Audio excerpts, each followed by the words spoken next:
Oi, gente, tudo bem? Meu nome é Adam e hoje eu vou dar uma aula de embriologia e estou gravando aqui num fim de tarde de um domingo ensolarado, muito bonito. Como é que tá o dia de vocês aí? Então, bom dia, boa tarde, boa noite, né? Qualquer que seja o momento que vocês estão assistindo essa aula, espero que vocês estejam bem, saudáveis e que vocês consigam estar se dedicando para isso, né? Bom, então eu vou dar aula desse tópico de embriologia, que não é um tópico que cai muito em vestibulares, né? Mas quando cair, pode ser o diferencial para você passar, né, no vestibular que te interessa. Bom, então, vamos lá. O desenvolvimento é uma área muito grande da biologia, né? E ele envolve desde quando o óvulo fecunda o ovócito, falei errado, né? Quando o espermatozoide fecunda o ovócito, até quando você morre, né? Então, como a gente vê nessa figura aqui, tem todo esse ciclo e tudo isso é desenvolvimento, né? Só que a gente vai estudar o desenvolvimento embrionário, que é essa metade aqui destacada, ó. Então, é desde quando o espermatozoide fecunda o óvulo até quando o indivíduo nasce, né? Bom, vamos lá. Então, quais são os gametas que nós temos nos animais? Nós temos o espermatozoide e o óvulo. Então, os gametas, eles são uma linhagem germinativa, são as células que são responsáveis por formar novos indivíduos, em geral, né? Tem seres que se reproduzem por mitoses e outros modos de reprodução, né? E eles têm uma quantidade de DNA reduzida pela metade, ou seja, os animais, em geral, são 2N, ou seja, eles têm uma carga diploide, dois cromossomos, é, duas, né, dois cromossomos similares, né, dos quais um vem do pai e um vem da mãe. Então, é exatamente dali que vem. Do espermatozoide vem metade do seu conteúdo genético do pai e do ovócito, ou óvulo, vem metade da sua mãe, né? Então, diferente das outras células do seu corpo, são conhecidas como células somáticas, o espermatozoide e o ovócito, eles vão ser haploides, ou seja, eles vão ter um N em vez de dois N. Né? E eles contêm 22 cromossomos autossômicos. O que são cromossomos autossômicos? São os cromossomos que não são sexuais, que não determinam características sexuais. Né? E um sexual, cada um deles. Então, a mulher, ela sempre vai formar ovócitos com cromossomo X. Se vocês lembrarem lá da genética, o X, quando ele está em homozigose, ele está em duas vezes, duas cópias, ele determina mulher, sexo feminino. E quando ele está XY, ele determina sexo masculino, sexo biológico masculino. Então, o X ou o Y são os que vão estar presentes no espermatozoide. Ou seja, o espermatozoide é quem define se o sexo do embrião vai ser masculino ou feminino, né? Então, a mãe, ela não tem esse poder de decisão. E eles são morfologicamente muito diferentes. Então, se você der uma olhada aqui, a gente tem o espermatozoide. Agora eu vou olhar para cá porque é onde está o meu material, tá? Mas logo eu volto a olhar para você. Aqui é onde tem o embrião, o ovócito, perdão. E ele é bem grande, né? Ele é uma estrutura grande. Por quê? Porque ele tem que oferecer nutrição para esse embrião que vai estar se desenvolvendo, né? E a gente já vai ver que existe algumas diferenças entre a nutrição para diferentes animais, né? Mas ele precisa estar preparado para isso. Então, ele é uma célula muito grande, né? Se você ver, por exemplo, a gema do ovo é exatamente isso daí. Ela é o vitelo, o nutriente que vai manter o pintinho vivo e crescendo e se multiplicando, né? Multiplicando as células até ele sair do ovo. Já o espermatozoide, ele é muito pequenininho. E ele é pequenininho porque ele tem que ser. Ele vai perdendo, ele é uma célula esférica como todas as outras, mas ele vai perdendo estruturas conforme ele vai maturando, a gente já vai ver isso daí. E ele tem também essa cauda. Essa cauda permite mobilidade para ele, porque ele vai ter que sair de onde ele foi ejetado, né, de onde ele saiu para o meio ambiente, e vai ter que nadar, vai ter que migrar até o ovócito. né? Que a gente já vai ver como é que é isso daí. Então, como é que são feitas as células reprodutivas masculinas, os espermatozoides? Por um processo chamado espermatogênese. Esse processo se inicia com a puberdade. Então, quando o menino passa pela puberdade, ele começa a ter diferenças, né, aqueles caracteres secundários sexuais, então começa a ter pelos, a voz engrossa, é quando começa, então, a espermatogênese. E a espermatogênese ocorre numa proporção 4:1. O que isso quer dizer? São geradas 4 espermatozoides, ou seja, são geradas 4 células a partir de uma única célula precursora. Então, vamos ver como que é que funciona mais ou menos aqui. A gente tem, então, as células-tronco da espermatogônias. Vamos ver aqui nesse cantinho primeiro, depois eu mostro na figura. Nós temos as células-tronco, elas vão sofrer diferenciação e formar espermatogônias.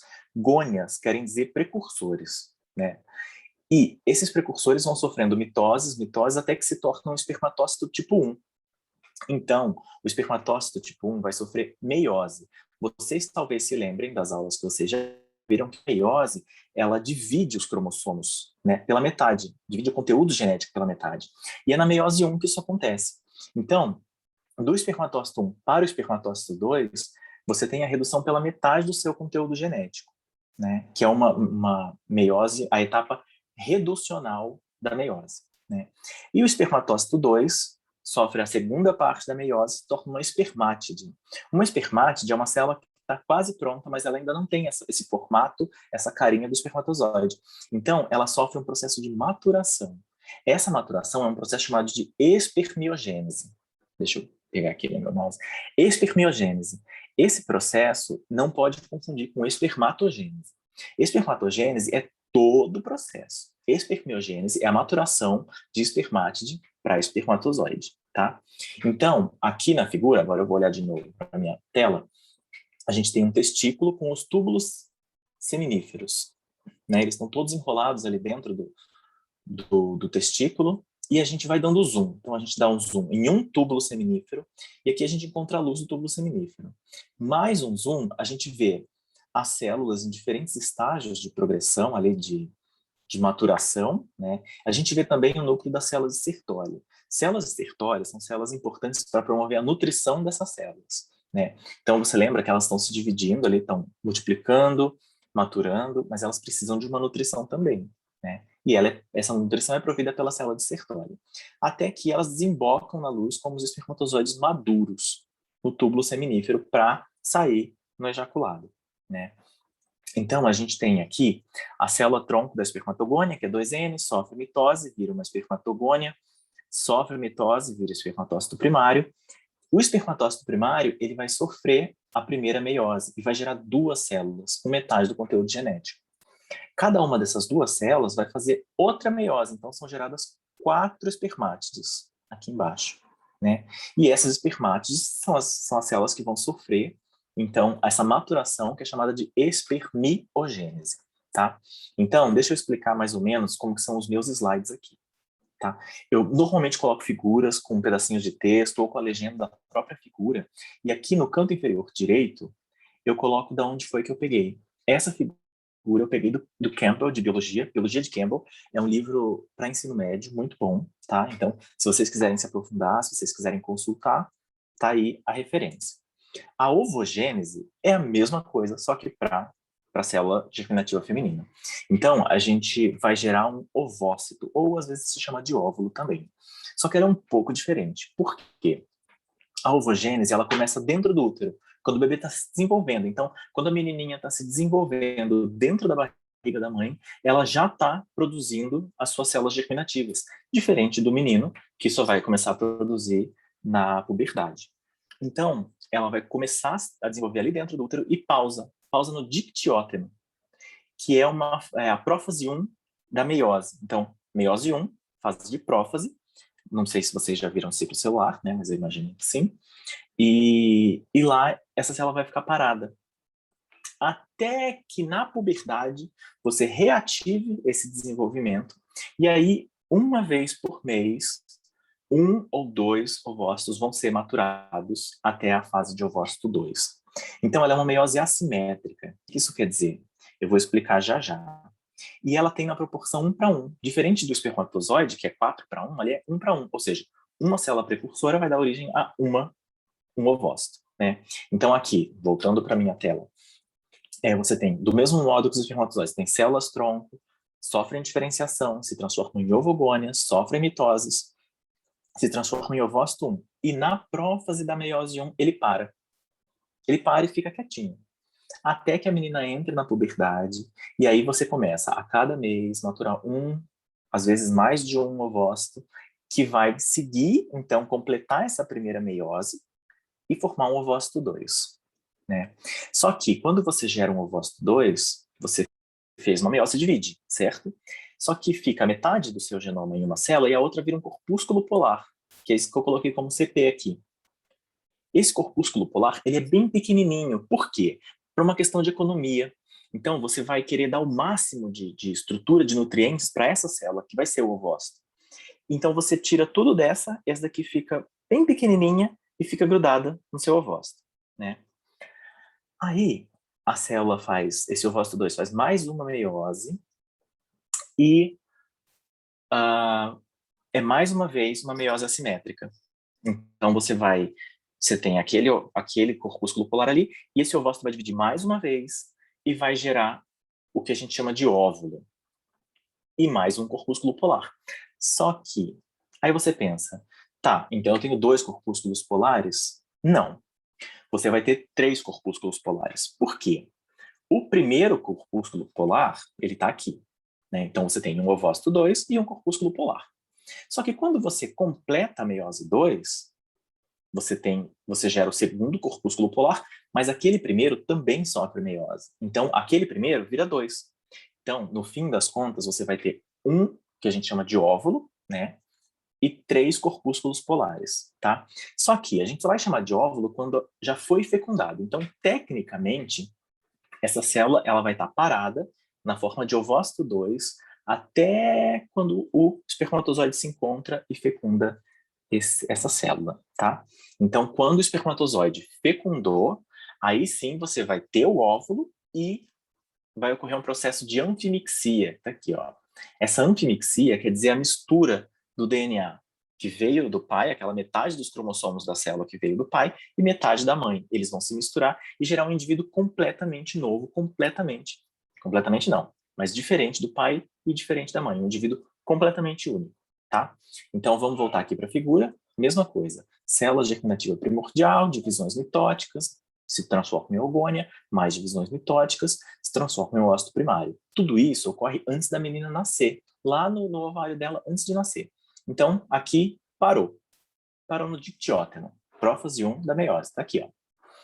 Aí, quando a menina entra na puberdade, começa a secretar hormônios, aí ela vai produzir, então, ovócitos secundários a cada mês, né? Um ou mais que um às vezes, né? E ele vai ser mantido na metáfase da meiose 2.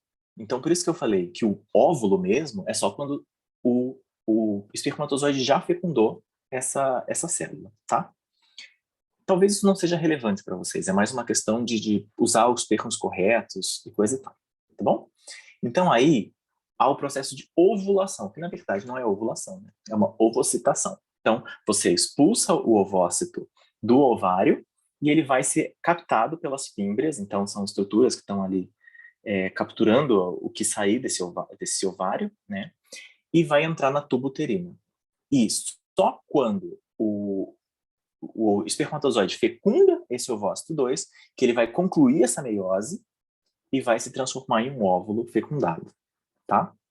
Então, basicamente é isso. Essa figura também é do Campbell. E aqui a gente tem uma imagem pequenininha de um ovário. E o folículo, né, que é o lugar onde esse óvulo estava até então, esse ovócito estava até então, ele tem uma participação muito importante na produção de hormônios para regulação do ciclo menstrual e também do início da gravidez, tá bom? Vamos lá. E aí ocorre a fecundação. O que é a fecundação? É a união dos gametas masculino e feminino. Então, como eu falei, o espermatozoide chega, fecunda o ovócito 2 e se torna um óvulo, né? Ele ocorre normalmente no terço distal da tuba uterina, por aqui, ó.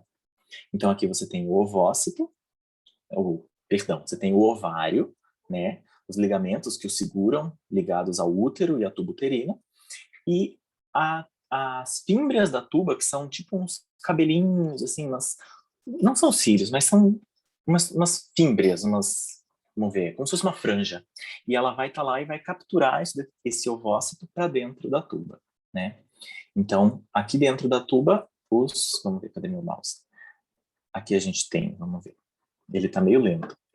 Aqui você tem a vagina, né, o canal vaginal. Os espermatozoides vão entrar por aqui, caminhar por todo o útero e vão migrar nadando, né, até encontrar o ovócito 2, né? E o espermatozoide, ele precisa romper barreiras físicas e químicas para penetrar na membrana do ovócito, né? E então, só então ocorre a anfimixia ou cariogamia, que é o quê? É aquela fusão dos pronúcleos masculino e feminino, tá?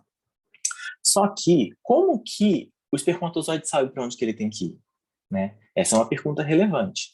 Então, a primeira etapa da fecundação é a quimiotaxia. Ó, uma dica muito boa para estudar biologia é saber de onde vêm os nomes, né? Então, tenta saber o que significa aquele pedacinho da palavra, né? Que acho que ajuda muito. Então, no caso da quimiotaxia, você pensa químio, químico. Taxia quer dizer atração, né? Então, é uma atração química. O ovócito, ele vai secretar moléculas químicas que vão atrair o espermatozoide. Então, ele sabe para onde ele tem que ir, né? Ele está recebendo sinais químicos que estão dizendo, olha, é para cá que você tem que vir, né? Aqui, a gente tem uma microscopia de contraste de fase, é um método diferente de você adquirir imagens, né? Você consegue pegar células vivas, você não precisa corar, matar células e corar, você pega células vivas e você tem um ovócito, que você está vendo o corpúsculo polar, e você vê um monte de caudinhas de espermatozoides ali, todos eles tentando entrar nesse ovócito, né?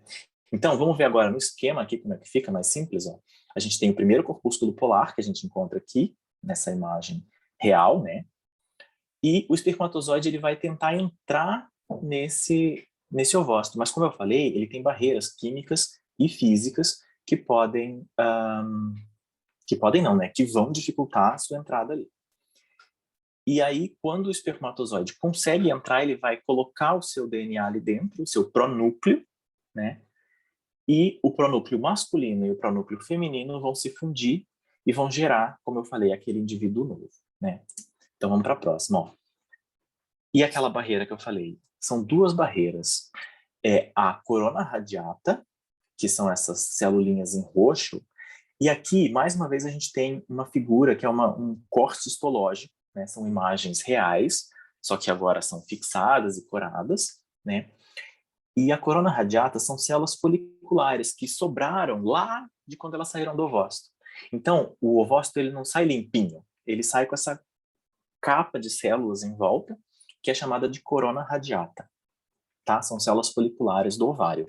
Além da corona radiata, nós temos também a zona pelúcida, que é uma estrutura como se fosse uma parede mais espessa, não é uma parede celular, tá? É uma membrana rígida de glicoproteínas que vai dificultar a entrada do espermatozoide no ovócito, tá? Então, ele vai ter que passar pela corona radiata, ele vai ter que passar pela zona pelúcida para conseguir entrar e expor o seu pronúcleo ali dentro do ovócito, tá? Então, para que isso aconteça, ele precisa fazer um processo chamado reação acrossômica. Aqui, eu não vou aprofundar horrores com essa figura é do Campbell, eu deixei aqui para vocês, para caso vocês se interessem muito no assunto, queiram pausar, tirar print, o que vocês quiserem, tá ali, tá? Mas eu não vou me aprofundar muito. Então, nós temos aqui, na cabeça do espermatozoide, nós temos o acrossoma. Acrossoma é a pontinha. Então, acro, lembra, acro é extremidade, é ponta, né? Tem uma doença, uma situação clínica que chama acromegalia. Megalia quer dizer aumento, né? Então, aumento das extremidades. A mão fica muito grande, o pé fica muito grande, o nariz fica grande. Então, acro, ponta, tá? Então, no acrossoma aqui, a gente tem umas enzimas que vão quebrar essa parede de peptidoglicano que eu falei, né? E aí sim ele vai conseguir entrar na célula e depositar o seu DNA para fazer a fecundação propriamente dita, tá bom? Então, ó, aqui a gente tem uma microscopia eletrônica. Eu já trouxe 3 tipos diferentes de microscopia. Cada um deles tem uma função diferente e vai para necessidades diferentes também, né? Essa microscopia aqui é uma microscopia eletrônica. Ela é muito mais, ela dá um zoom muito maior do que as anteriores que eu mostrei. Então aqui, voltar para minha tela, aqui a gente consegue ver, ó, o acrossoma. E nesse acrossoma a gente tem enzimas. Essas enzimas vão degradar essa matriz de peptidoglicano da zona pelúcida. Então aqui ele ainda não liberou as suas enzimas. Aqui nessa imagem, ó, você vê que ele já está parcialmente rompido, né? E você já vê como se fosse um buraco aqui que está sendo feito por essas enzimas, né? E aqui o acrossoma já está completamente despido do espermatozoide e já tem um buraco para que ele consiga penetrar e atingir a membrana plasmática ainda desse ovócito. Porque depois da zona pelúcida, você não é simplesmente citoplasma, você ainda tem a membrana do ovócito para romper, tá bom? E aí, por fim, para a fecundação ocorre a cariogamia ou anfimixia. Então, você tem aqui, essa é uma imagem real também, de uma microscopia de contraste de fase. Você tem pronúcleo masculino, pronúcleo feminino, e eles vão se juntar e formar um indivíduo novo, tá? Vamos ver aqui no esquema como é que fica. Ó, núcleo do espermatozoide, núcleo do ovócito 2, que está em metáfase 2, lembrem disso. Aí, ele acaba de fazer a meiose, gera um outro corpúsculo polar, e aí sim tem os pronúcleos masculino e feminino, que é o que a gente vê aqui nessa figura, nessa imagem, né? E ele começa a se dividir para formar, então, o novo indivíduo, né? A gente já vai ver. Essas células se chamam blastômeros, tá? E quais são as consequências dessa cariogamia? A variabilidade genética. Por quê? Você recebeu metade do DNA da sua mãe, metade do DNA do seu pai. E isso tudo é combinado e forma um indivíduo completamente novo, que é você, né? Então, você consegue gerar um indivíduo completamente novo, e isso é importante, por quê? Para que você... na verdade, eu ia falar sobre outra coisa, eu ia falar sobre a relação dentro da própria família, né? Que falam que aumenta a chance de síndromes genéticas, de defeitos e tal. É exatamente por isso. Porque você com os seus parentes é muito parecido geneticamente, é muito próximo. Então, se você fica misturando coisas parecidas, pode aumentar a incidência de erros, tá? Então, por isso que é importante essa questão da cariogamia ou anfimixia e o fato de você não se relacionar com parentes próximos, né? Que pode aumentar a chance de defeitos, tá? E aí você tem também a retomada da condição diploide. Então lembra que os gametas são haploides, eles têm metade do conteúdo normal de uma célula somática, né? Só que você juntou metade, mais metade deu um inteiro, né? Agora você tem um indivíduo inteiro. Indivíduo inteiro não, né? Mas uma célula diploide, então, tá? E outra coisa é a definição sexual cromossômica. Lembra que a mulher é sempre o cromossomo X, sempre oferece o cromossomo X no ovócito, mas o homem pode ser X ou Y. Então, só quando o espermatozoide fecundou o ovócito, a gente consegue saber se foi gerado um embrião do sexo masculino ou do sexo feminino, beleza? E aí a gente tem as etapas do desenvolvimento embrionário. Então, como eu falei lá no começo, desenvolvimento embrionário é essa metade daquela figura, né? E ele corresponde às seguintes etapas: clivagem ou segmentação, que vai do zigoto até a blástula, tá aqui, e ele aumenta o número de células por sucessivas mitoses. Já a gastrulação, ela vai da blástula até a gástrula, e ela aumenta o volume da estrutura, né, inteiro, e ocorre também ali o aparecimento dos folhetos germinativos, que a gente já vai falar sobre isso. E o processo de neurulação e organogênese, que é a passagem de gástrula para neurula. Então, aqui tem a formação do tubo neural do sistema nervoso, né? E o estabelecimento dos diferentes órgãos, ok? Vamos lá. Mais uma vez, aqui essa figura, deixei a figura com a legenda, com pedaços de texto, que eu não vou aprofundar, tá? Mas você pode decidir fazer isso e ler, você pausa o slide, você tira print, tá bom? Como for mais conveniente para você. Então, a clivagem é aquele processo em que o ovócito foi fecundado aqui, né, e se tornou um zigoto. E aí ele começa a se dividir. Mas lembra que tinha aquela zona pelúcida? Ela é uma estrutura rígida, então ela vai limitar o volume da célula. As células que eram um zigoto só virou dois, o quê? Dois blastômeros, lembra que eu falei? Então ela se torna dois blastômeros, se divide mais uma vez, forma 4 blastômeros, 8 blastômeros, 16 blastômeros e assim por diante. Só que ela vai se dividindo dentro daquele mesmo volume. Então as células vão diminuindo. E o que a gente pode ver é que existe a formação de duas regiões nesse ovo, né? A gente chama de ovo agora, que seria o polo animal e o polo vegetal. O que são esses dois polos? O polo animal é o polo que vai gerar as estruturas do embrião, do feto, né? E o polo vegetal é o polo que vai nutrir essas células que estão se dividindo e proliferando para criar um indivíduo ali, tá? Que é o que a gente chamaria da gema do ovo, por exemplo, né? No caso das aves. Então, ele vai se dividindo, se dividindo, se dividindo, até que ele forma uma estrutura chamada blastocele, que é uma cavidade dentro dessa... É como se fosse uma bola, imagina uma bola maciça, né? E aí, no meio, começa a formar uma cavidade. A gente já vai ver como é que isso acontece. Deixa eu só dar uma olhadinha aqui no tempo, porque é meio importante que a gente registre aqui com cuidado, né? A gente está chegando na meia hora. Então, vamos para frente. Então, aqui, ó, a gente tem o polo animal, que está em cor mais escura, e o polo vegetal, certo? Eles têm características diferentes dependendo do animal, né? Como a densidade, a quantidade de material ali dentro. Então, dividir se torna complicado. Vamos ver se eu vou conseguir passar esse vídeo aqui. Consegui. Então, aqui você tem um ovócito de xênopos, que é um anfíbio, é um sapinho. E você vê ele se dividindo, a gente está vendo o polo animal dele, a gente está vendo como se estivesse de cima, né? E você vê essa célula se dividindo, mas o tamanho da bolinha continua igual, né? Por quê? Porque tem essa estrutura que limita, que impede a expansão dessas células. Então, elas sofrem mitose, mas elas vão ficando menorzinhas, menorzinhas, menorzinhas, até que entre na fase de blástula, né? Então aqui, mais uma vez, a gente tem outro animal, aqui eu acho que é de zebrafish, deixa eu ver. Não, aqui é ouriço do mar. Então, a gente tem um ovo fertilizado, a gente vê aqui a zona pelúcida, ó, e aqui a gente continua vendo a zona pelúcida, vocês estão vendo? Isso daqui é uma imagem real, tá? É uma célula real. Então, aqui ela está dividida em 4 blastômeros, lembra? Cada célula daquela que vai se dividindo se chama blastômero.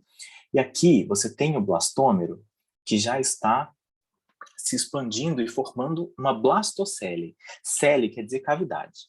Então está formando uma cavidade ali dentro. As células são tão juntinhas ali dentro, que elas começam a bombear água para dentro desse espaço que elas têm. E essa água vai empurrando elas para beiradinha, né? Para periferia. E aí vai formando essa cavidade que é chamada blastocele. Então aqui você tem uma blástula jovem e aqui uma blástula tardia, ou seja, você já vê que as células estão todas na periferia, né? E com esse processo, a gente vai ter a divisão de 2 tipos celulares diferentes. Você vai ter a formação, então, da massa celular interna e do trofoblasto. O trofoblasto vai ficar na borda, são essas células aqui, ó. E aí você consegue ver? Essas células são as células do trofoblasto. E a massa celular interna, ela vai estar aqui dentro. Enquanto o trofoblasto vai gerar estruturas extraembrionárias, a massa celular interna é o que vai dar origem ao embrião, tá? Então aqui a gente tem mais uma vez, isso daqui é um corte já, tá? Não é uma célula viva como essas daqui. E a gente tem a blastocele, que é esse empurramento de água para dentro desse espaço, tá? Que forma essa cavidade. Então, eu acho que a gente vai dar uma pausinha agora, tá? E logo a gente volta para continuar falando da classificação dos ovos, tá bom?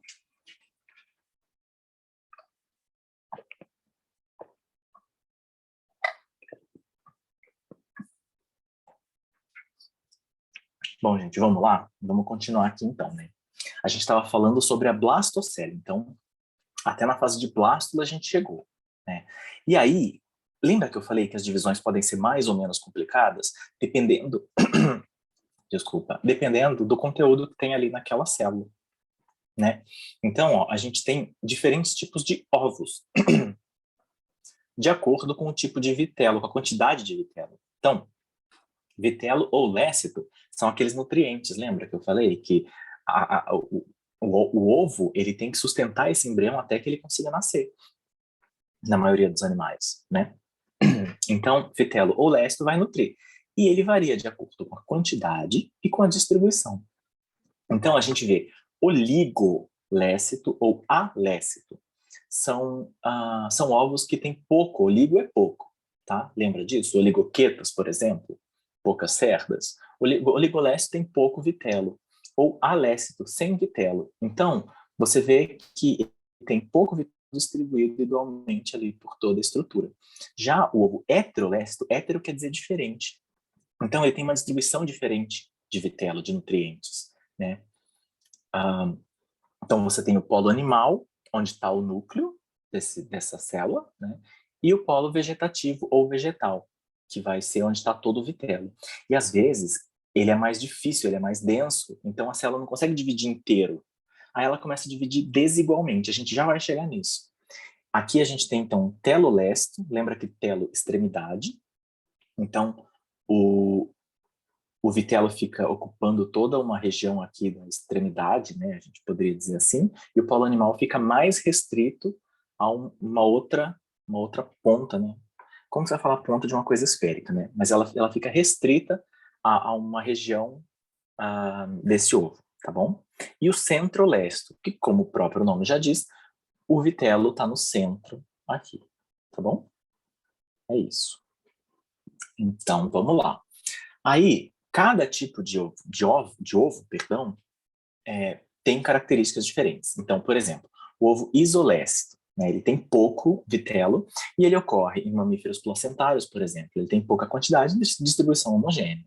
Já o ovo heterolécito, ele ocorre em anfíbios, como aquele que a gente viu lá se dividindo no videozinho, né? E ele tem uma quantidade média e uma distribuição desigual, ou seja, tem uma porção que tem pouco vitelo, a célula não precisa fazer tanta força para se dividir, e a parte de baixo tem muito vitelo, então é difícil para ela se dividir. A velocidade com que esses dois pedaços se dividem é diferente, né?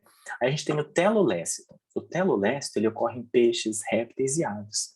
E ele tem uma grande quantidade de vitelo, como a gente pode ver nos ovos de aves, né, que a gente consome, e uma distribuição desigual. Só que esse vitelo é tão denso que ele nem divide. Então, nesse caso, ocorre um disco germinativo. A divisão da célula só ocorre nesse disquinho ali em cima, né? Tem alguns vídeos muito legais na internet que avaliam o desenvolvimento das aves. É bem legal. E o centro-lécito, ele é característico de artrópodes, ele tem uma grande quantidade e uma distribuição central. Então, as divisões, do mesmo modo que aqui no telolécito é difícil dividir aqui, ele só se divide nessa região superior, nesse disco, nessa região também as divisões celulares ocorrem só na borda. É muito interessante. Tem bastante material falando sobre isso também, mas é irrelevante para vocês, eu acredito, tá? Então tá. Essa figura aqui é uma figura do Sônia Lopes, que é um livro de biologia para ensino médio, e ele está bem detalhadinho e tal, e eu vou deixá-lo aqui, caso vocês queiram tirar um print, queiram estudar com mais aprofundamento e tal, tá bom? Mas fiquem à vontade. Eu só coloquei para acrescentar e enriquecer um pouco esse material. E, dependendo da quantidade de vitelo, a gente tem diferentes clivagens. O que é clivagem mesmo? Lembra? Quando a célula começa a se dividir de um zigoto sozinho para várias células. Então, virou 2, virou 4, virou 8, virou 16, virou 32, virou 64 e assim por diante, né? Então, voltando para a minha tela aqui, a gente tem uma clivagem holoblástica ou completa, ou seja, ela se divide, a bolinha, né, se divide inteira, e ela pode ser radial, né, ou, aliás, isolécita, que é igual, então se divide em metades iguais, ou pode ser mesolécito, em que você vai dividindo não igualmente. Então, a porção vegetal, o polo vegetal, ele é um pouco mais enriquecido, então fica mais difícil de dividir. Se você olhar o tamanho dessas células do topo, desses blastômeros do topo, eles são menores do que os blastômeros da parte de baixo, tá? E você tem a clivagem meroblástica, que é incompleta. Lembra que eu falei que das aves o vitelo é tão denso que não dá para dividir? É o que ocorre aqui, ó, no teloleste. Então, o vitelo não se divide, ele fica ali. E as células que estão em cima desse vitelo, no polo animal, elas começam a se dividir, dividir, dividir, até gerar um indivíduo. E o centro-lécico, como eu falei, as divisões acontecem todas na borda. Então, primeiro ocorre um sincício, que é um conjunto de núcleos sem divisão celular, e depois eles começam a se dividir, tá bom? Então, resumindo essa parte, o ovócito ele é expulso ali do ovário, né? Vai até o terço distal da fímbria, da tuba uterina, é fecundado pelo espermatozoide e os pronúcleos se fundem e formam o zigoto. O zigoto vai sofrendo sucessivas clivagens, lembra que ele não aumenta de tamanho, porque a zona pelúcida está restringindo, até a fase de mórula. Depois começa a entrar água para o meio dessas células e ele vai comprimir essas células na periferia e vai gerar dois tipos celulares diferentes, massa celular interna e trofoblasto, tá? Então aqui a gente teria massa celular interna e aqui o trofoblasto, tá? E aí ele vai se implantar, que é o processo de implantação ou nidação, que ele se insere no endométrio materno, né, que já está preparado para aquilo, e prossegue com o seu desenvolvimento, no caso dos mamíferos, tá bom? Então aqui mais uma figura, para caso vocês queiram pegar print, essa daqui talvez seja um pouco mais didática, né? Mesmo evento, então a gente tem ali ovário, tubo uterina, útero, implantação ou nidação aqui, ó, tá vendo? Então, próxima imagem, e aí a gente entra na gastrulação. A gastrulação, ela é um outro evento que aumenta o número de células com aumento do volume também da estrutura, né? E ela começa o processo de movimentos morfogenéticos. O que é isso? Você vai gerar movimentação dessas células para que você se torne, em vez de uma bolinha, ou no caso dos seres humanos, um disquinho, uma criatura tridimensional, beleza? E você também organiza essas células em folhetos embrionários, que vão ser o ectoderma, mesoderma e endoderma. Talvez vocês já tenham ouvido falar. E o que é importante que surge ali é o blastóporo e o arquêntero. O blastóporo é a região que inicia esse dobramento aqui. Então, ó, eu vou tentar explicar para vocês, eu entendo que isso daqui é muita informação, né, muita coisa chata, mas vamos tentar fazer de uma maneira lúdica aqui. Você tem a bolinha e você tem o polo vegetal e o polo animal, né? O polo animal, lembra, é o que vai dar origem a todo o indivíduo. Aí, essa região aqui, que é o blastóporo, é o lábio dorsal do blastóporo, ele começa a se dobrar para dentro. Então, imagina que você tem um balão de ar que você sopra, que você enche para a festa, e você começa a empurrar o dedo para dentro, né? Toda essa membrana do balão, ela vai entrar, porque a sua mão está fazendo pressão. É mais ou menos isso que acontece com a gastrulação. Esse daqui é a gastrulação de anfíbios, tá? Então, ele vai migrando, migrando, migrando, e vai gerar, então, essa estrutura tridimensional, né? Então, aqui, ó, a gente tem toda a formação de ectoderma e de endoderma e mesoderma também. Então, já já eu vou tentar explicar para vocês mais ou menos como que funciona, tá? E a gastrulação, ela vai da fase de blástula, lembra aquelas bolinhas, todas confinadas, gerou a blastocele, que é aquela cavidade cheia de líquido, e vai até a fase de gástrula, que é essa daqui que eu acabei de mostrar para vocês, esse movimento morfogenético, tá bom? Então, esse que vocês viram, ele é de anfíbios, de um sapo. Mas em mamíferos, ele não é uma bolinha, ele é um disquinho. Então, aqui, vamos ver. Aqui a gente tem, ó, um disquinho bilaminar. O que é bilaminar? A massa celular interna, lembra que eu falei que os blastômeros se diferenciavam quando surgia a blastocele em massa celular interna e trofoblasto?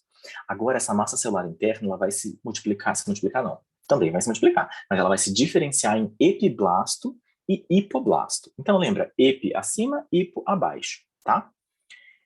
Então, a gente tem aqui ó, o epiblasto e o hipoblasto, tá? É um disco bilaminar. Aí, esse epiblasto ele vai se diferenciar mais uma vez e gerar ectoderma, mesoderma e endoderma, tá bom? Então, aqui a gente tem um disquinho, ó, e essas células elas vão entrando. Então, é como se fosse... Eu nem sei com o que comparar. Eu imagino aquelas pessoas que pulam de ponta na piscina, que faz aquele movimento de espalhamento, sabe?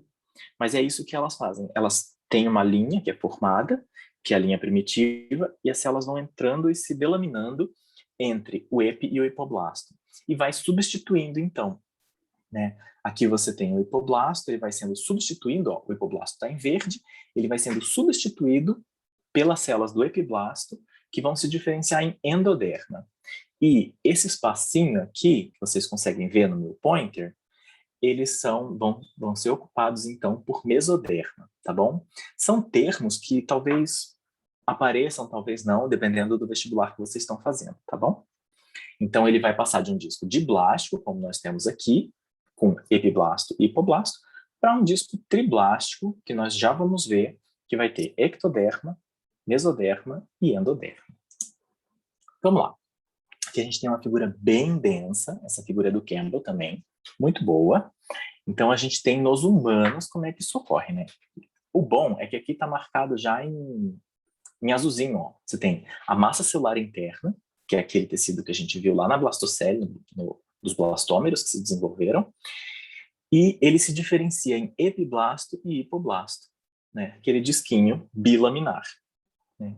Depois, conforme vai se desenvolvendo, vai sofrendo o processo de gastrulação, a gente tem do epiblasto e hipoblasto, um disco bilaminar, a formação de um disco trilaminar, com ectoderme, mais externa, mesoderme, intermediária, e endoderme, interna. Então, lembra, endo dentro, ecto fora. Lembra de ectoparasita, endoparasita? Mesma coisa. Ectoderme externa, endoderme interna, ok? Então, vamos lá. E, embora a gastrulação seja um processo conservado, ou seja, é um processo que ocorre em todos os animais e coisa e tal, ele varia, né? Então, essa figura é só para vocês entenderem que é muito mais complicado do que a gente imagina, né? E, por exemplo, a gente tem aqui, em peixe zebra, ele é um disco sólido, em que as células se invaginam e vão ocupando aquela estrutura. Já nos anfíbios, nessa rã, ele tem a formação da blastocele. Em aves, você tem um disquinho. Nos camundongos, você tem um formato de um cálice. Ele gastrula no formato de um cálice. É bem, bem interessante. No ser humano também é um disquinho parecido com o da galinha, tá? E aí a gente tem o processo de neurulação. Na neurulação, você vai gerar o tecido nervoso desse indivíduo. Então, você já tem um disco trilaminar, endoderme, mesoderme e ectoderme. Então, se a gente parar, pô, mas o que é isso, né? Como que eu vou visualizar isso? Pensa num pão. Pensa no pão francês. Deu fome, né? Eu também. Vai pegar o pão francês e vai tirar o miolo. Então, você vai ter ali uma camada externa, né, por cima e por baixo. Então, vamos considerar que aquilo é o epiblasto e o hipoblasto, tá? Aí, você vai ter a diferenciação das células do epiblasto e agora você vai ter um outro pão francês, que esse pão francês está recheado de patê. Ficou melhor, né? Você vai ter a ectoderme por cima, a endoderme por baixo e o recheio, aquele patezinho, vai ser a mesoderme. Então, lembra, meso meio, tá? Vai ficar ali no meio. E uma região específica da mesoderme, que não interessa aqui, ela vai sinalizar, então imagina, a mesoderme está aqui, o recheio, ela vai sinalizar para a parte de cima dela que aquela região vai se tornar tecido nervoso, tá? Então é isso que a gente vai ver aqui agora. A neurulação ela vai da fase de gástrula até a neurula, né? E ela estabelece o sistema nervoso e a especialização dos tecidos dos folhetos a órgãos. Por quê? A neurulação também ocorre a organogênese, ou seja, cada órgão, né, são células que vão se especializando, até então elas não sabiam, elas já sabiam que elas iam ser, mas elas ainda não eram. Já vou falar sobre isso.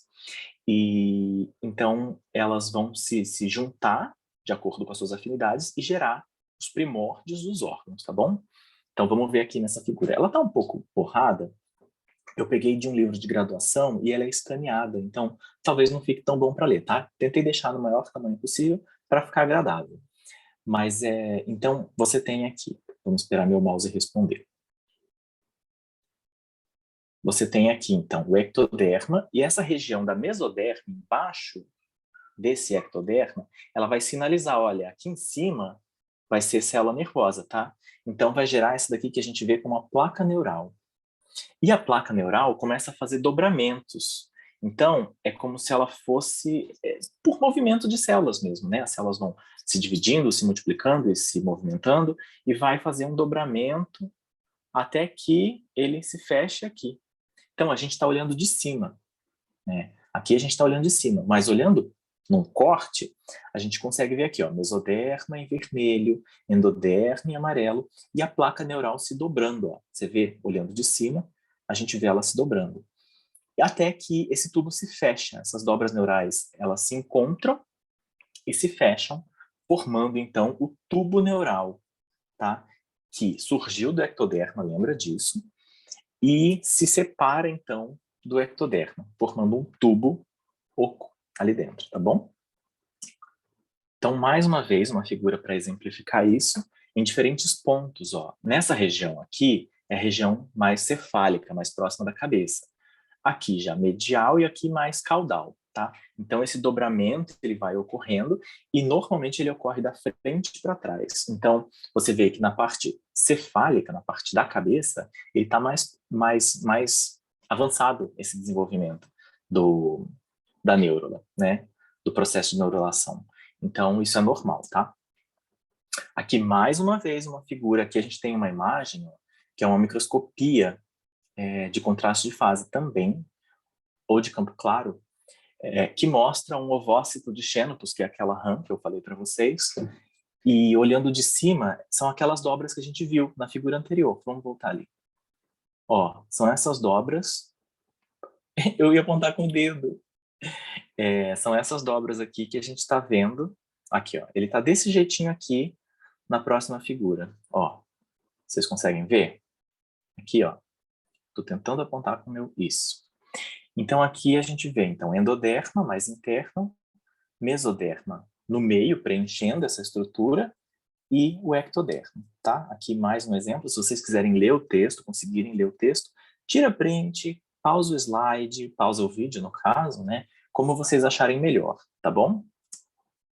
Então, ó, mesma coisa aqui os dobramentos, né? Então, em laranjado, sei lá que cor é essa, bege, a gente tem o ectoderma, né? Que vai se tornar no futuro a epiderme, que faz parte da pele, e o tubo neural. Então, ele se dobra, como eu disse para vocês, se dobra, se funde aqui em cima, ó, tem um espaço, não sei se vocês conseguem ver, e se separa.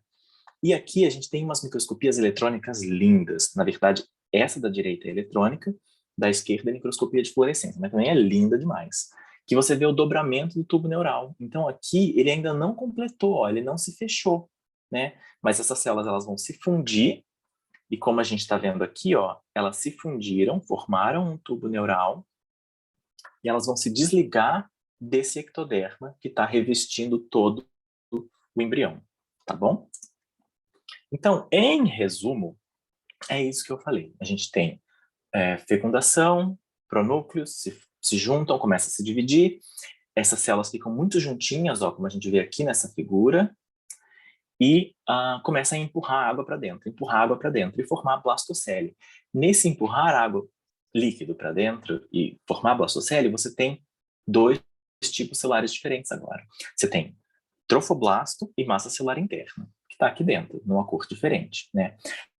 A massa celular interna, aliás, toda essa estrutura, ela vai sair da zona pelúcida para conseguir se ligar no epitélio, no epitélio uterino, no endométrio, e continuar o seu desenvolvimento, até que ela se torne um disco diblástico, né, que a gente vê aqui, então, epiblasto, hipoblasto, que vai fazer, então, a gastrulação, gerando um disco triblástico, ectoderma, mesoderma e endoderma, tá bom?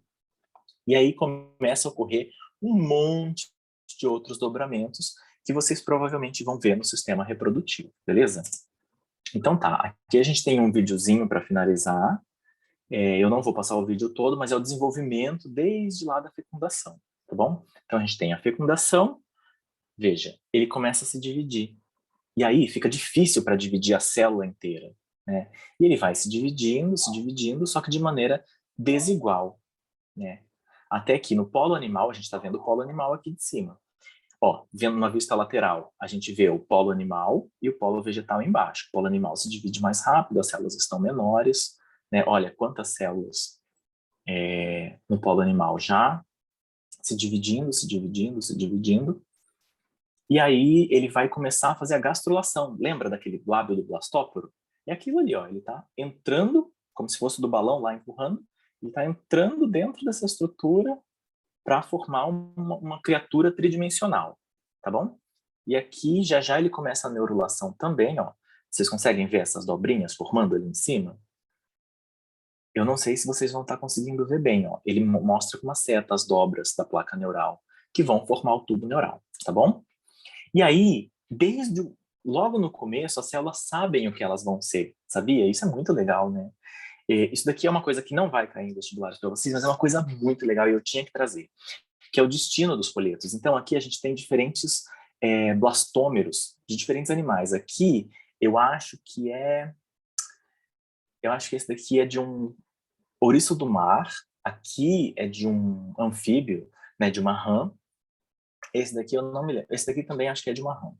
Então, ó, olha só, essa fase ele tem 8 células, mas com 8 células eles já sabem quem que vai dar origem a quê. Então, essas células de cima são o polo animal, elas vão dar origem ao ectoderma. As células de baixo, ó, notocorda, que é uma estrutura específica, aqui, ó, esse pedacinho, o sistema nervoso, essa região de trás vai ser músculo e a parte de baixo vai ser endoderma. Ele vai se dividindo e tal, até que você vê uma estrutura como aquela que a gente viu agora há pouco, ali se dividindo horrores, e cada pedacinho desse vai ser uma coisa específica.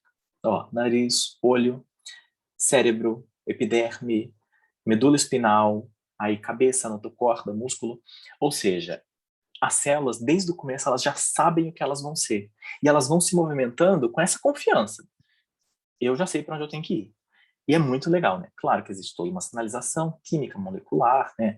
Mas isso a gente não tem que ver no ensino médio. Então, aquele disco triblástico, lembra? Ectoderma, mesoderma, endoderma. Aquele sanduíche com patê, que a gente falou agora há pouco, eles vão ter destinos específicos também. Então, a gente tem aqui, ó, tô olhando para minha tela agora, tá? A gente tem o ectoderma, que é a camada externa do embrião, vai dar origem ao sistema nervoso e à epiderme, que é uma parte da pele, né, a parte mais externa da pele.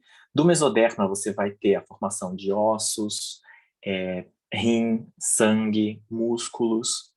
Na endoderma, que é a parte mais interna, você tem a formação do tubo digestório, da tireoide, do tubo respiratório, né, do tecido respiratório.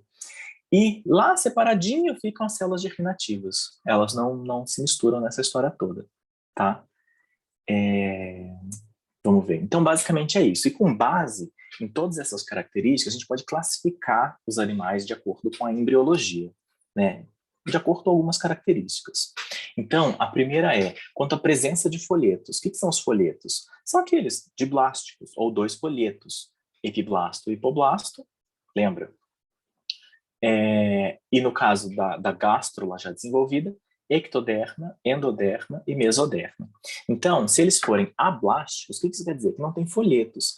Tem organismos que nem fazem gastrulação, né?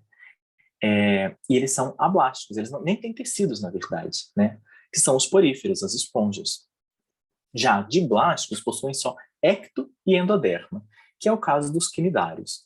Todos os outros animais, eles são triblásticos. O que isso quer dizer? Eles possuem ecto, meso e endoderma. Então, olhando aqui na figura, ó, a gente tem ectoderma externa, endoderma, né? E no caso dos quinidários, que são só diblásticos, eles têm uma meleca aqui dentro, que chama mesogleia, que é algo que ocupa o que poderia ser o mesoderma, tá? Mas é uma geleinha só, não é células especializadas, como é o caso dos triblásticos. Então, nos triblásticos a gente tem ectoderma, endoderma e mesoderma, né? Como aquele patezinho, aquele sanduíche que eu falei.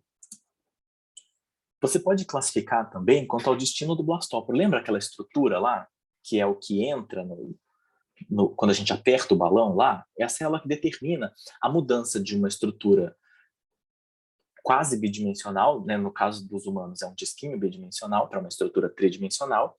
No caso dos anfíbios é uma bolinha para uma estrutura muito mais cheia de formas, né? Ele pode ser protostômio. O que isso quer dizer? O blastóporo vai originar a boca. Então, primeiro surge a boca, que são os plateumintos, nemateumintos, anelídeos, moluscos e artrópodes. Ou eles podem ser deuterostômios. O que isso acontece? O que significa, aliás? O blastóporo vai dar origem ao ânus. Ou seja, em algum momento do seu desenvolvimento, você era só um ânus. Você não tinha boca ainda, né? Que ocorre em equinodermas e em cordados. Ok? Então, aqui a gente tem as diferenças, ó. O blastóporo, lembra aquele dobramento nessa estrutura para fazer a gastrulação. E, no caso dos protostômios, primeiro ele origina a boca. E no caso dos deuterostômios, ele origina o ânus, tá? E, além disso, a gente pode classificar quanto à presença de cavidades corpóreas, que é o celoma. Isso daqui eu não vou me aprofundar muito. Eu vou deixar o texto aqui para vocês, tá? Esse texto grande dessa figura aqui. Vocês podem pausar o vídeo, vocês podem ler, vocês podem tirar print. Eu não vou falar muito sobre isso, mas o que é um celoma? Um celoma é uma cavidade originada e totalmente revestida por mesoderma. Por que é importante saber disso? A gente tem os acelomados, cujos exemplares são os plateumintes. Por que é acelomado? Pera, eles são triblásticos, né? A gente vê ectoderma, em azul aqui fora, a gente vê mesoderma e a gente vê endoderma, em amarelo aqui, que é o tubo digestório. Tá, mas cadê a cavidade? Não tem cavidade nenhuma. Só tem a luz do tubo digestório. Então, eles são acelomados porque eles não têm celoma, eles não têm essa cavidade, né? Aí você tem os pseudocelomados ou blastocelomados. Por que blastocelomados? Porque essa cavidade aqui, ela é uma blastocele persistente. O que isso quer dizer? A blastocele ela vai regredir, mas nesse caso não. Ela persiste ali e ele é um pseudocelomado. Por quê? Para ser celomado, ele tem que ter toda a cavidade revestida. Então, se você olhar, a parte do ectoderma está revestida por mesoderma, mas o endoderma não. Então, você acha que ele é celomado, mas ele não é. Ele é um pseudocelomado ou blastocelomado, tá? Isso ocorre nos nematóides. E você tem o celomado verdadeiro, né? Você tem, ó, o celoma, ou seja, você tem o mesoderma revestindo toda a cavidade, tanto na face ectodérmica quanto na face endodérmica, tá bom? E todos os outros triblásticos são celomados. Mais uma vez, se vocês quiserem ler sobre esse slide aí, fiquem à vontade, tá bom? Eu coloquei mais para vocês se aprofundarem, caso vocês achem necessário. E é isso, gente. Muito obrigado pela atenção. Eu espero que vocês tenham se interessado pela aula. Caso vocês queiram falar sobre a aula, queiram conversar comigo sobre alguma coisa da biologia, qualquer tipo de ajuda, né, vocês fiquem à vontade para entrar em contato comigo no meu Insta, que é Adams Klodowska, tá ali na figurinha, tá? E é isso. Espero que vocês tenham gostado. Espero que isso ajude vocês na sua corrida ao vestibular, tá bom? Tenham um bom dia, uma boa tarde, uma boa noite, uma boa semana e continuem se esforçando para essa vaga tão sonhada, tá bom? Até a próxima.